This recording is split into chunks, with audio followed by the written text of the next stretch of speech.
교회가 설립된 지 34주년을 맞이했습니다. 교회의 존재 목적은 여러분들이 다 잘 알고 계시겠습니다. 왜 저와 여러분들은 예수님을 믿습니까? 왜 저와 여러분들은 교회에 나옵니까?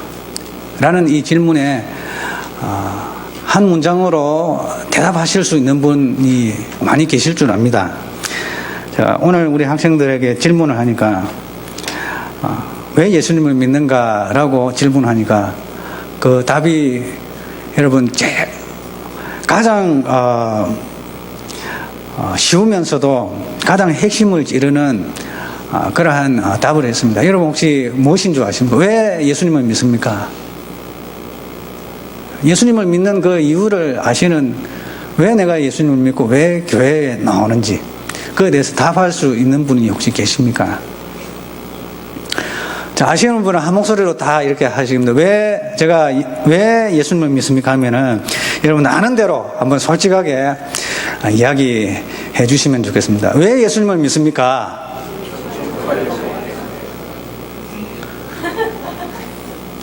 들어보니까 이게 천자가 많이 들려요. 천자. 그리고 죄자가 들려요. 죄자. 천자를 들어보니까 천국 가려고, 죄사함 받으려고. 여러분 정답을 이야기하셨습니다. 죄사함 받아 천국에 가기 위함인 것입니다. 믿습니까? 우리는 예수님을 믿고 교회에 나오는 것은 죄사함 받아 천국 가려고 나오는 것입니다. 우리가 한 사람이라도 지옥 가려고 나오는 사람 아무도 없습니다. 왜냐하면 우리 인류의 역사는 낙원에서 쫓겨나서 우리 조상 아담과 하와가 죄를 지어가지고 낙원에서 쫓겨난 우리 저주받은 인생이 다시금 낙원으로 돌아가기 위한 그러한 역사입니다. 창세기부터 계시록까지는 인류가 생기기 전부터의 역사가 기록이 되어 있고 인류가 종말하고 난 이후의 역사까지 기록이 되어 있습니다. 그 역사를 세 가지로 3등분할 수 있습니다. 타락 이전의 역사, 그리고 타락 이후의 역사, 그리고 구속받은 그 이후의 역사가 존재합니다. 그래서 우리는 저주받은 인생들 가운데, 저주받은 역사 가운데 있습니다. 어떻게 하면은 이 저주받은 우리의 아담과 하와로 더불어서 낙원에서 쫓겨난 우리 인간들이 다시금 낙원으로 돌아갈 것인가에 대한 그러한 목표를 가지고 우리 인생을 살아가고 있습니다. 그래서 우리 인생은 지금 하나님의 저주 가운데 있습니다. 여러분, 우리 가운데 저주가 풀린 사람이 아무도 없습니다. 다 저주 아래에 있습니다. 죽음과 질병과 가난과 전쟁과 자연 생태계의 파괴와 여러 가지 또한 파괴된 인간관계 속에서 우리는 고통 가운데 살아가고 있습니다. 자, 많은 철학자들은 질문을 했습니다. 도대체 인간의 고통의 원인이 무엇인가에 대해서 여러 가지 질문을 했습니다. 그래서 이 고통을 제거하고 행복하게 사는 비결은 무엇인가라고 많은 사람들이 질문을 했습니다. 지금도 질문을 합니다. 그리고 여러분들 지금 이 무릎 앞에 질문을 여러분 던질 것입니다. 어떤 사람들은 우리가 이렇게 고통하는 그 원인은 고통스러운 환경에 의해서이다. 그래서 가난하기 때문이다. 가난해서 벗어나면은 우리가 행복해질 것이다. 여러분, 부자들이 행복하지 않습니다. 여러분, 부자들이 행복한 것 같죠? 그 돈을 잃어버리지 않기 위해서, 또 많은 그 돈을 불리기 위해서 투자를 하다가 쫄딱 망하고요. 그리고 자포자기하고요. 또 부자들은 또 사기를 당하지 않기 위해서 열심히 노력합니다. 왜냐하면 그 가진 돈을 빼앗기 위해서 많은 사람들이 노력을 하거든요. 경제 활동을 무엇이라고 정의를 하는가 하면, 경제는 무엇인가라고 정의를 하면은 가장 이게 미국에 있는 유명한 이 경제학자가 이렇게 교수가 이렇게 정의를 합니다. 남의 주머니에 있는 돈을 나의 주머니에 아주 부드럽게 옮기는 것을 경제라고 이렇게 표현을 했습니다. 경제활동이란 다른 사람의 이 통장에 있는 이 잔고를 부드러운 방법으로 나의 주머니 속으로 옮기는 것을 경제활동이라고 그렇게 이야기합니다. 실제로 그렇지 않습니까? 돈을 돌리는 것이 경제라고 이야기합니다. 그래서 가난이 해결되어지면은 고통은 사라질 것이다 라고 이야기하지만은 가난이 해결된다고 우리에게 고통이 사라지는 것은 아닙니다. 그렇다면 질병이 사라지면은 나에게 완전한 행복이 주어질 것이다. 여러분, 건강한 사람들이 얼마나 고통 속에 있습니까? 육신이 건강하다고 다 사람이 행복한 건 아닙니다. 그리고 파괴된 인간관계가 회복이 되어지면은 이렇게 행복해질 것이다. 그리고 무지를 탈피하면은 행복해질 것이다. 많이 배우면은 행복해질 것이다 라고 이야기합니다.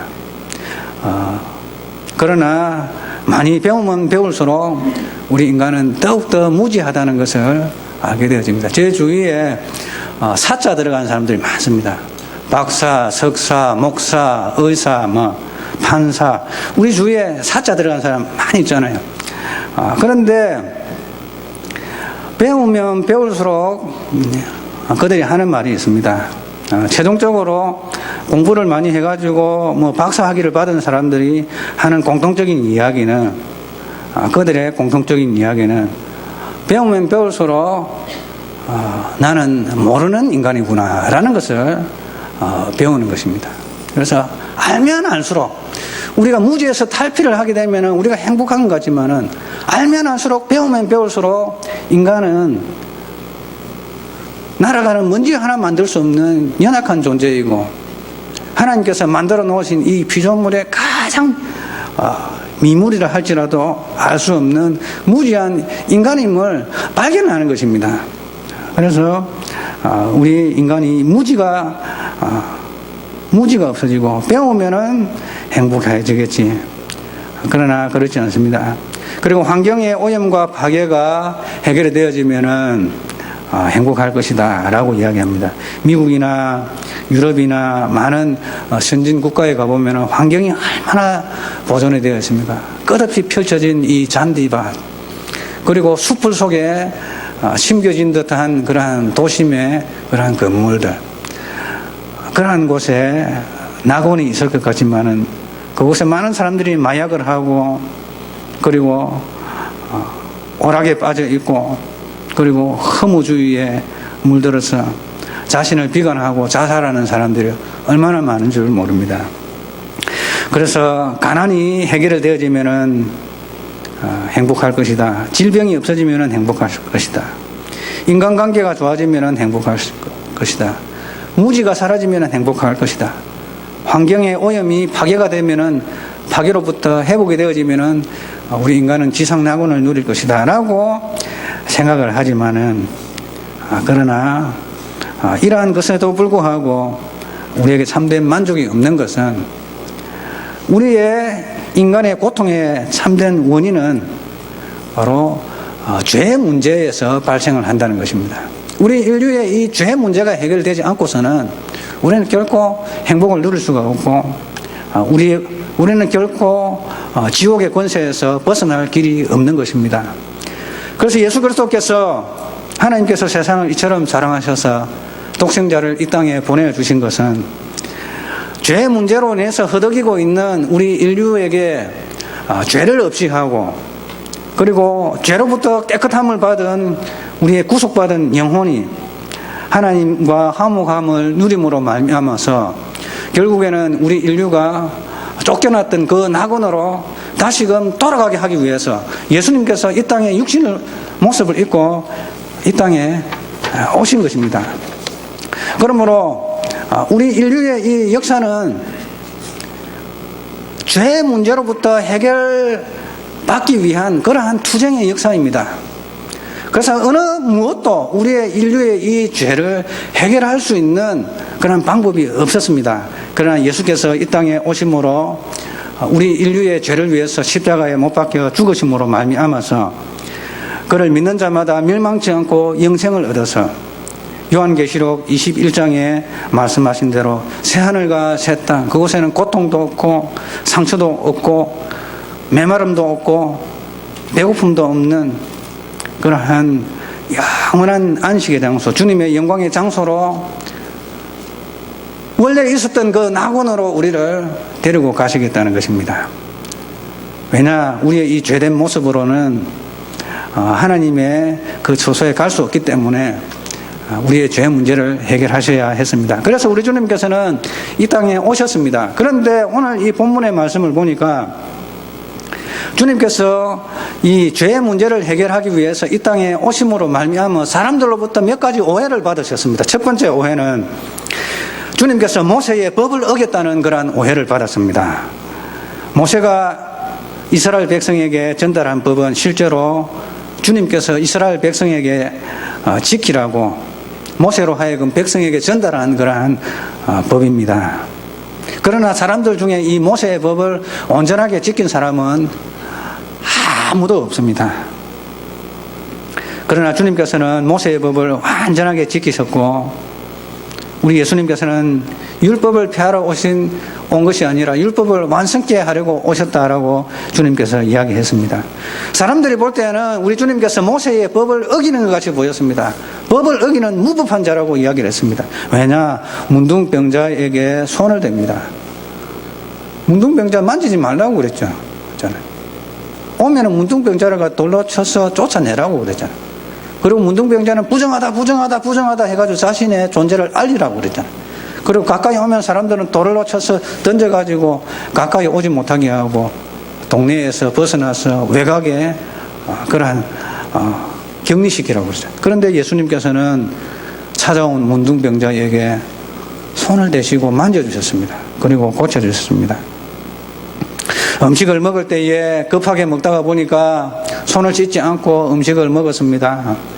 그래서 정결예식을 어긴 자라고 그렇게 유대인들로부터 책망을 받았습니다. 그러나 정말 더럽게 하는 것은 바깥에서 들어가는 것이 아니고 우리 죄악된 이 본성에서부터 나오는 이 더러운 마음이 사람을 더럽게 한다라고 가르치셨습니다. 그리고 세리들과 함께 죄인들과 함께 음식을 먹는다라고 사람들로부터 책망을 받았습니다. 우리 주님께서는 죄인을 구원하시기 위해서 오신 분이셨습니다. 자, 그래서 우리 주님께서는 율법을 지키지 않는다는 오해를 받았습니다. 그러나 우리 주님께서는 율법을 온전히 지키셨습니다. 그래서 율법을 행하지 않는 자가 율법을 완전히 행하는 주님에게 율법을 어겼다고 책망하는 그 모습을 보고서 우리 주님께서는 이렇게 책망하셨습니다. 너희들 중에 율법을 지키는 자가 아무도 없다라고 이야기합니다. 아무도 이 율법을 완벽하게 지키는 사람이 너희들 중에 아무도 없다. 그런데 어떻게 하여서 율법을 온전히 지키는 나에게 율법을 어겼다고 책망을 하느냐? 그리고 어찌하여 나를 죽이려고 하느냐? 라고 이야기합니다. 우리 주님께서는 율법을 완성하셨습니다. 그러므로서 예수님께 속한 자는 우리 주님께서 완전한 의를 이루셨습니다. 예수님의 의가 우리에게 전달이 되어짐을 믿으시기를 바랍니다. 자, 그렇게 해가지고 우리 주님께서는 어찌하여 나를 죽이려고 하느냐? 어찌하여 나를 율법을 어겼다고 책망하면서 나를 죽이려고 하느냐라고 이야기를 하니까 이 군중들이 대답을 합니다. 군중을 대표한 그 누가 나서서 예수님께 대답을 했습니다. 뭐라고 대답을 하니까 당신은 귀신이 들렸도다. 누가 당신을 죽이려 하나이까? 자, 우리 주님께서는 악한 영을 소유하고 있다고 오해를 받았습니다. 여기에 헬라어 원문에 보면은 귀신을 당신이 소유하고 있습니다 라고 말을 했지 귀신에 들려 있다라고 표현을 하지 아니했습니다.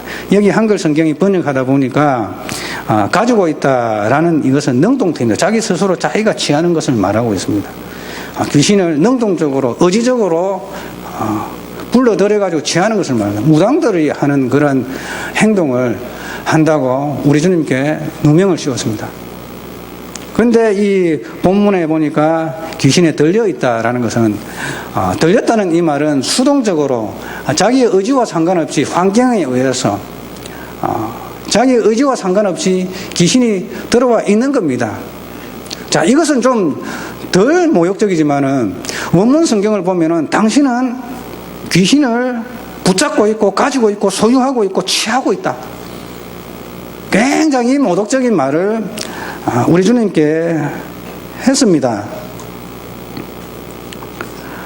자신의 의지와 상관없이 삶의 환경 가운데 그런 피치 못하여서 귀신이 우리 속에 들어올 수는 있지만은 그러나 사람들은 예수님에게 당신은 무당이다라는 그런 표현을 썼습니다. 귀신을 소유하고 불러들이고 의지적으로 가지고 있는 자다라는 그런 표현을 했습니다. 얼마나 심각한 모독을 합니까? 우리 주님께서는 거룩한 영을 소유하신 분입니다. 우리 속에 계신, 주님 속에 계신 이 거룩한 이 하나님의 영을 지칭하여서 마귀다 귀신이다 했다면은 성령을 회방하는 죄가 되어집니다. 그 속에 계시는 그 성령을 이끌어서 귀신이라고 표현한다면은 그것은 성령의 회방죄가 되어지는 것입니다. 그리스도인은 거룩한 영을 붙잡는 자입니다. 주님은 거룩한 영을 믿는 자에게 주시는 분입니다. 그런데 우리 주님께서는 이러한 오해를 받으셨던 것입니다. 그리고 세 번째 우리 주님께서 받으셨던 그 오해는 안식일을 어겼다는 그러한 오해를 받으셨습니다. 그때 당시에 유대인들은 안식일을 철저히 지켰습니다. 안식일에 노동행위를 철저히 금지했습니다. 그래서 금요일 저녁 6시부터 토요일 저녁 6시까지 유대인의 안식일이었습니다. 그래서 우리는 어찌 보면은 그 안식일을 성경에서 말하는 그 안식일을 우리는 지키지를 않죠. 지키지를 않고 그저 주일이다 해가지고 지킵니다. 주일을 지키는데 안식일에 그러한 정신을 가지고 주일을 지킵니다. 주일을 지키는데 그래서 우리는 이 주일을 안식일로 여기고 지키고 있습니다. 그런데 그때는 노동행위를 하지 아니했습니다. 음식도 만들지 않았고요. 음식도 팔지도 않았고요. 그리고 많은 거리를 걸어가지도 아니했고요. 그러함으로 인해서 우리 주님께서 이 병자를 고치셔가지고 병자가 누워있던 그 침상을 들고 막 이동하고 다니는 그것을 사람들이 용납하지 못했습니다. 어찌 보면은 이 안식일을 지켜야 한다는 이 율법주의에 매여가지고 오히려 이 안식일을 지켜야 한다라는 이 율법주의에 의해서 그 사람들은 오히려 안식일을 지키지 못했다고 볼 수 있습니다. 자, 그런데 안식일 날에 할례를 행했습니다. 왜냐하면 8일째 되는 난지 8일째 되면 무조건 할례를 해야 되니까 그것이 안식일이 지난 날이 8일째가 되면은 그때 하면 되는데 안식일 날에 이렇게 자기가 태어난 날을 정해가지고 안식일을 피해가지고 안식일 날에 할례 받지 않기 위해서 안식일 날에 할례 받지 않는 날을 정해가지고 이렇게 미리 태어나는 건 아니잖아요. 그래서 안식일 날에 난지 8일이 된 사람은 안식일 날에 할례를 받았습니다. 자, 그런데 예수님께서는 안식일 날에 병자를 고쳐주었습니다. 참으로 율법의 정신으로 본다면은 병을 고쳐준 것이 더 안식일의 의미를 이렇게 부각시키는 거죠. 이 할례를 베풀면은 여러분 할례가 남자들 말하자면은 이제 포경 수술을 하는 건데요. 난지 8일 만에 이제 할례를 행합니다. 그리고 어릴 때 할례 받지 아니한 사람도 물론 할례를 행하겠죠. 할례를 행하게 되면은 고통 가운데 응거주춤하여서 행동의 제약을 받습니다. 고통을 받습니다. 그러한 의미로 본다면은 안식일 날에 이 할례를 받는 것이 그 사람으로 하여금 고통스럽게 하고 부자연스럽게 함으로 말미암아서 참된 안식을 이렇게 누리지 못하도록 하는 그러한 것입니다. 그러나 우리 주님께서는 안식일 날에 병든 자를 치료하셨습니다. 온전하게 육신적인 강건함을 주셨습니다. 병을 고치실 때에 그 한 가지 병만 있는 것이 아니라 그 사람의 온 육체를 온전하게 건강하게 하셨습니다. 그래하여서 고침을 받은 사람들은 육신적 고통에서부터 안식을 누리게 되었습니다. 자, 안식일에 병고침을 통하여 고침받는 자는 그리스도 안에서 다가올 미래적인 천국을 맛보는 그러한 것이었습니다. 미래적인 천국에는 병든 자도 없을 것입니다. 고통당하는 자도 없을 것입니다. 우는 자도 없을 것입니다. 그리고 그곳에는 죄와 악이 없기 때문에 법원도 검찰청도 경찰서도 교도소도 존재하지 아니할 것입니다. 왜냐하면 그곳에는 죄와 악이 없기 때문에 가해자도 없고 피해자도 있을 수가 없기 때문입니다. 그리고 천국에서는 새롭게 된 육신을 입게 될 것입니다. 그리고 만물이 새롭게 되어질 것입니다. 그리고 새 하늘과 새 땅이 우리에게 나타날 것입니다. 그곳에는 모든 눈물을 우리 주님께서 닦아주시니 사망이 없고 애통하는 것이 없고 곡하는 것이 없고 아픈 것이 다시 있지 아니할 것입니다. 왜냐하면 처음 것들이 다 지나가기 때문인 것입니다. 우리 주님께서 만물을 새롭게 할 것입니다. 그렇기 때문에 그곳에는 고통이 없는 것입니다. 그래서 안식일 날에 주님께서 이 병을 고쳐주는 이 행위는 바로 미래적으로 다가올 그 천국을 그림자처럼 그로 하여금 맛보게 하는 것입니다. 자, 그러므로 우리 주님께서 이 안식일에 병자를 고친 것은 안식일을 어긴 것이 아니라 오히려 더 안식일 되게 하는 그러한 치료 행위가 되었던 것입니다. 어찌 보면은 안식일 날에 할례 받는 것보다 더 정당화될 수 있는 행위인 것입니다. 왜냐하면은 공의로 판단하면은 이것이 안식일을 범한 것이 아니라 안식일을 더 안식일 되게 하는 그러한 것이었다는 것입니다. 자, 그렇게 하여서 우리 주님께서는 이 땅에서 받으신 이 오해들은 우리를 구원하시기 위해서 받으신 오해들입니다. 첫 번째로 우리를 구원하시기 위하여 율법을 온전히 이루심으로 주님께서는 율법을 어긴 자로 오해를 받으셨습니다. 두 번째로 우리에게 새롭게 된 영을 부여하시기 위하여서 거룩한 영을 가지셨지만은 우리 주님께서는 귀신을 소유하고 있다는 오해를 받으셨습니다. 세 번째로는 우리에게 참된 안식의 그림자를 보여주시기 위하여서 천국을 상징하는 그 안식일에 병자를 고치심으로 말미암아서 안식일을 범했다는 오해를 받았습니다. 이 모든 것은 하나님이 인간이 되셔서 우리의 죄값을 담당하셨으므로 하나님이 아니라 단순히 인간이란 멸시와 조롱을 받으셨습니다. 그래서 이러한 우리의 죄값을 담당하시기 위해서 우리 주님께서 인간의 모습으로 오심으로 말미암아서 우리는 존경하고 그분을 따라야 함에도 불구하고 인간이 하나님 되신 그 사건으로 인해서 사람들은 하나님을 인간이라고 조롱하였습니다. 신성모독을 한다고 조롱하였습니다.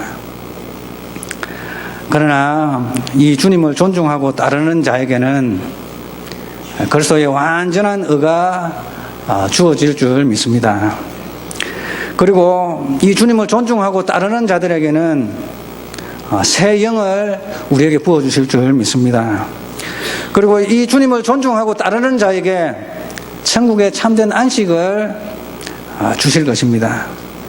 그리고 이 주님을 존중하고 따르는 자에게 신의 성품에 참여하는 자로 삼으실 것입니다. 주님께서 이 땅에 오신 이유는 우리를 천국으로 데리고 가시기 위함입니다. 이 땅은 어찌 보면은 영적인 전투장과 같습니다. 죄에 빠진 우리 인간이 죄를 짓게 한 이 사단 마귀가 가게 되는 이러한 지옥으로 가지 않기 위하여서 우리 주님께서는 이 땅에 오셔서 인류를 죄 가운데서 건지시기 위하여서 사람들에게 이야기를 합니다. 구속자가 그리고 구약 선지자들이 예수님이 오기 전에 이야기했습니다. 그리고 많은 주의 증인들이 예수님이 이 땅에 오신 이후에 또 증거했습니다. 예수님께서 인류의 죄를 용서하시기 위해서 십자가에서 피 흘려 죽으셨다. 이 사실을 믿는 자마다 그리고 예수님을 나의 주인으로 모시는 자마다 죄 사함을 부여하고 천국을 이 땅에서도 미리 경험하고 지옥까지 아니하고 주님이 계시는 그 천상 우리가 쫓겨났던 그 에덴으로 다시금 되돌리기 위해서 우리 주님께서는 이 땅에 오셨습니다. 천국의 목적은 인류가 죄를 짓기 전부터 그리고 새하늘과 새 땅에 이르기까지 동일합니다. 그것은 바로 우리 죄인들의 죄를 용서하셔서 하나님께서 우리를 천국으로 인도하셔서 우리가 주님과 함께 친밀하며 영원히 살기 위한 것입니다. 자, 그런 의미에서 천국에 관련하여 가장 중요한 질문은 이것입니다. 자, 따라 하시겠습니다. 당신에게 하나님의 아들이 있습니까? 가장 중요한 질문입니다. 하나님의 아들이 있는 자에게는 생명이 있고 아들이 없는 자에게는 생명이 없느니라 라고 이야기하고 있습니다. 지금 있는 이 자리에서 예수님의 주장을 믿기로 선택을 해야 합니다. 하나님의 아들이 있다는 것은 무엇입니까? 예수님께서 자기에 대해서 하는 그 주장을 우리가 받아들이고 믿는 것입니다. 그것은 무엇입니까? 예수님이 나의 죄를 위해서 십자가에 돌아가셨다 라는 이 사실을 인정하고 믿는 것입니다. 우리 따라 하시겠습니다. 예수님이 나의 죄를 위하여 십자가에 돌아가셨다. 이 사실을 믿어야 되고요. 그리고 또 한 가지를 우리가 주님께 간구해야 됩니다. 예수님, 따라 하시겠습니다. 예수님, 나의 구주가 되어 주십시오. 주님을 우리 각자에게, 당신에게, 여러분에게 초청하시기를 바랍니다. 이것이 바로 우리가 이 땅 살아가는 동안에 해야 할 그러한 당연한 과제입니다. 그리고 이 땅의 역사는 이렇게 하나님께서 주님께서 피 흘려 죽으심으로 말미암아서 그 예수님의 피를 믿는 자마다 구원하여서 쫓겨났던 그 에덴으로 다시금 돌려보내기 위한 그러한 역사입니다. 이것이 가장 중요한 역사입니다. 오늘 우리 대한민국은 새로운 그러한 역사 속에 있습니다. 늘상 새롭습니다만은 우리 이 한반도가 차지하고 있는 이 역사는 지금 이 시점으로서 굉장한 역사적인 전환점에 있습니다. 남과 북이 복음으로 하나가 되어 통일이 되어진다면은 인류 역사 이래에 이보다 더 큰 강대국이 등장하기는 어려울 것입니다. 복음으로 완전히 하나된 민족 가운데 하나님께서 부어주시는 그 권력과 권세는 어마어마할 것입니다. 그래서 미래학자들은 이렇게 이야기합니다. 남북이 통일만 되어지면은 세계에서 제일 강대국이 되어질 것이고 경제를 주름 잡는 그러한 주도적인 국가가 되어질 것이다. 그렇게 될 수밖에 없다라고 이야기를 합니다. 그러나 우리는 그러한 가운데 있어서도 왜 그렇습니까? 인류의 역사상 그리스도의 이 죽으심과 부활과 다시 오심을 증거하는 정인되는 나라에 부어주시는 하나님의 그 놀라우신 그 은혜와 군사력뿐만 아니라 경제력, 문화 모든 것에 있어서 하나님께서는 기적적으로 쏟아 부어주시는 것입니다. 나라가 땅이 크다고 그 나라가 강대합니까? 그러지 않습니다. 돈이 많다고 그 나라가 강대합니까? 그러지 않습니다.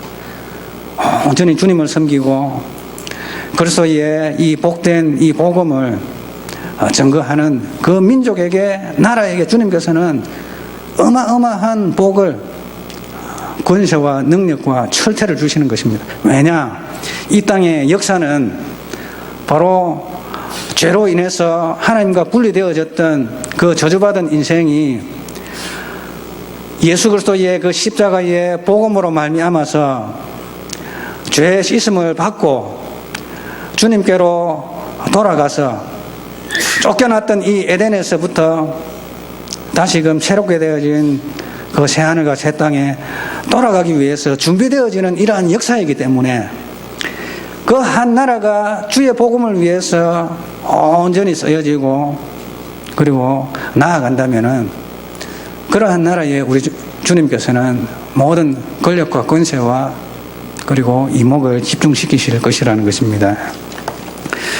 그래서 우리 각자는 오늘도 우리가 살아가는 목적은 바로 죄 씻음을 받는 것이고, 우리 교회의 목적은 죄 씻음 받아서 천국 가는 것이고, 우리나라의 목적은 죄 씻음을 받아서 천국 갈 뿐만 아니라 예수님을 모르는 모든 나라에게 그리스도의 십자가의 복음을 증거함으로써 인류가 당면하고 있는 이러한 모든 저주와 고통에서부터 벗어날 길은 바로 예수 그리스도의 그 십자가, 주님 우리를 위해서 이 땅에 오셔서 죽으셨다. 믿는 자마다 죄 사함을 받고 이 저주스러운 이 땅에서 영적인 전투에서 승리하여서 결국에는 주님 계신 그 낙원으로, 에덴으로 우리가 돌아갈 것이다.